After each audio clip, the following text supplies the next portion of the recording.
de la República, en nuestra calidad de diputados y presidentes de comisión, preocupados por las circunstancias que se han acaecido en la jurisdicción del departamento de Totonicapán y Sololá, y por supuesto preocupados por el bienestar y la vida de los ciudadanos guatemaltecos. Hoy citamos para el día de hoy al señor Procurador de los Derechos Humanos, al señor Ministro de la Defensa y al señor Ministro de Gobernación, para lo cual vamos a constatar pues, la presencia de ellos. Está presente el señor Procurador de los Derechos Humanos. Entiendo que el Ministro de la Defensa delegó, no sé si hay una delegación.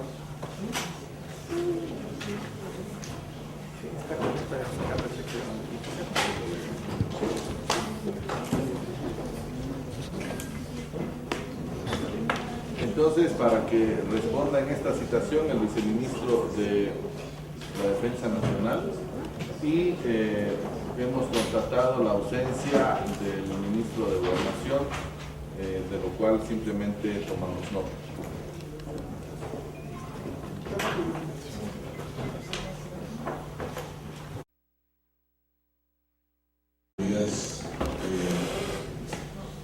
Bueno, profundamente consternado por lo que pasó.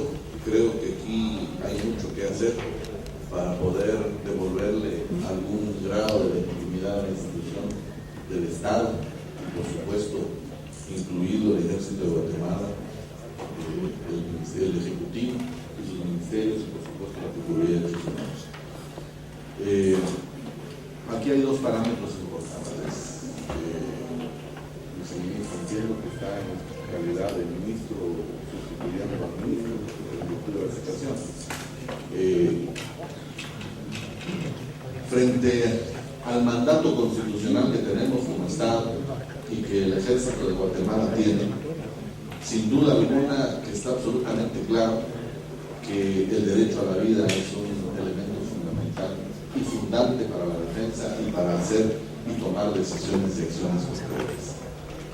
En ese contexto, viceministro, ¿cómo el Ejército, qué acciones tomó para defender a la ciudadanía? Y en su caso, las acciones que tomó, ¿qué intereses defendió? Porque aquí el mandato del Ejército es claro, es defender al pueblo de Guatemala, no ponerse en contra del pueblo de Guatemala. Y entonces, ¿a partir de qué criterios se dio este conjunto de agresiones? ¿Cómo concibe el Ejército y qué acciones concretas se tomaron a partir del derecho a la vida y la defensa del derecho a la vida?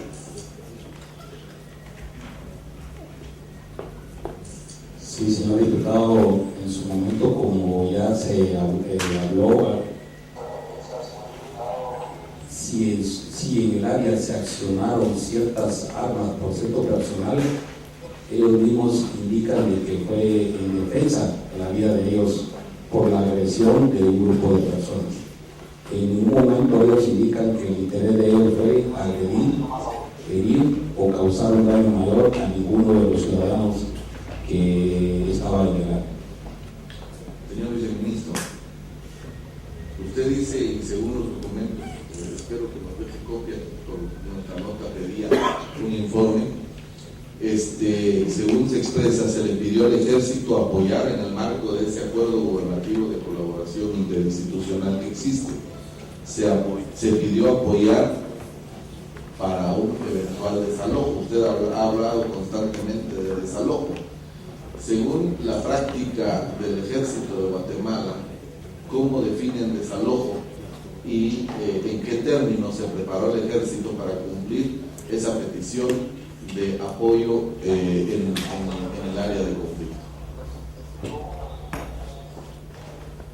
Sí, señor diputado, como indiqué anteriormente,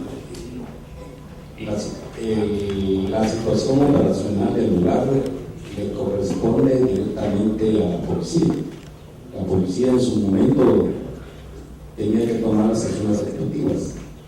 Si era necesario, el personal militar en un momento iba a actuar en apoyo a la policía. Entonces lo manejamos desde el punto de vista bajo el normativo de una ley que se actúa en apoyo directamente a la policía. Ellos en su momento tendrían que determinar cómo tipificar la acción para que en la legalidad del caso pueda actuar. Insisto en la pregunta, viceministro. Usted ha hablado en varias y en reiteradas ocasiones en esta citación sobre el requerimiento que se le hizo al Ejército de Guatemala para apoyar el marco de un desalojo. ¿Qué es desalojo para la institución armada guatemalteca? Como le indicó el señor diputado, en su momento quien tipifica esa acción es la Policía Nacional. En apoyo, en su momento, de lo que la policía tipifica está el personal militar. Ellos serían, en la legalidad del caso, que tendrían que especificar el término de desalojo y en ese sentido, en la legalidad del caso actual. Un desalojo, te lo digo en mi calidad de abogado, un desalojo lo ordena únicamente un juez. Usted ha mencionado el concepto, la categoría jurídica de desalojo, y me está diciendo de que únicamente acepta la petición de la Policía Nacional con o sin orden de juez o con o sin legalidad. Me parece muy irresponsable que el Ejército de Guatemala no verifique criterios de legalidad cuando se le está pidiendo colaboración. No existe alguna normativa, un protocolo de acción para saber si lo que se va a ir a hacer es legal o ilegal, o a cualquier comisario se le ocurre pedir apoyo al Ejército 2, 3 contingentes sin determinar la posibilidad de la legalidad de los asuntos a tratar, viceministro. Sí, señor diputado, comprendo su posición en el ámbito legal. Lo que yo no en ningún momento indiqué aquí un desalojo. Usted habló de desalojo, si le recuerdo que estamos grabando. Sí, señor diputado. Bajo juramento está respondiendo las preguntas. Así es, señor diputado. Sí, dijo desalojo. No me recuerdo exactamente si lo dije, no, pero yo hablé de expeditar la vía para que en su momento la cantidad de personas que estaban eran casi el doble del personal que estaba manifestando en el lugar. En su momento, cuando la policía actuaba y pidiera el apoyo, en ese momento se iba a proporcionar el apoyo para expeditar el lugar. En consecuencia, viceministro, entonces la comunicación no decía desalojo, sino decía expeditar la vía. O sea que ya estaba planificado que tenían que abrir paso. O sea, había una orden para abrir paso.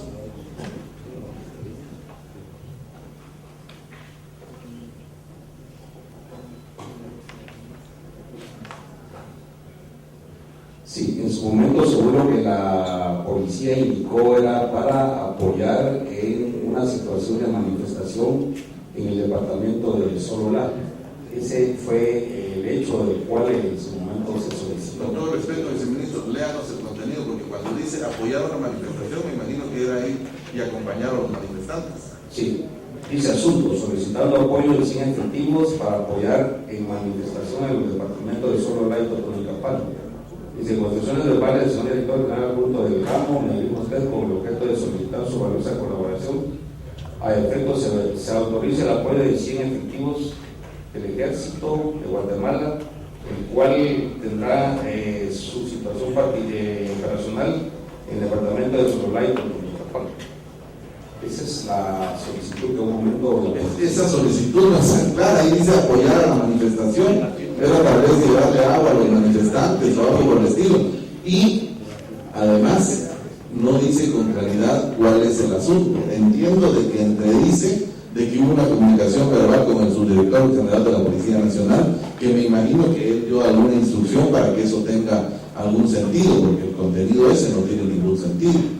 Sí, señor diputado, está normado tanto en la policía como en la institución donde se pueden dar órdenes por escrito o verbales, y dependiendo de las órdenes por escrito o verbales, en un momento se va a actuar. Según lo que está diciendo el viceministro, este oficio materializa una orden verbal. Así es, en un oficio se materializa en una orden verbal. Dictada por el subdirector general de la Policía Nacional, según consta en el oficio. Solicitada por la policía al Estado Mayor del Ejército. ¿Quién firma el oficio? Creo que ya me dijo, pero... Sí, el comisario de policía Luis Arturo Saicia, jefe de división de operaciones conjuntas de la Policía Nacional Civil.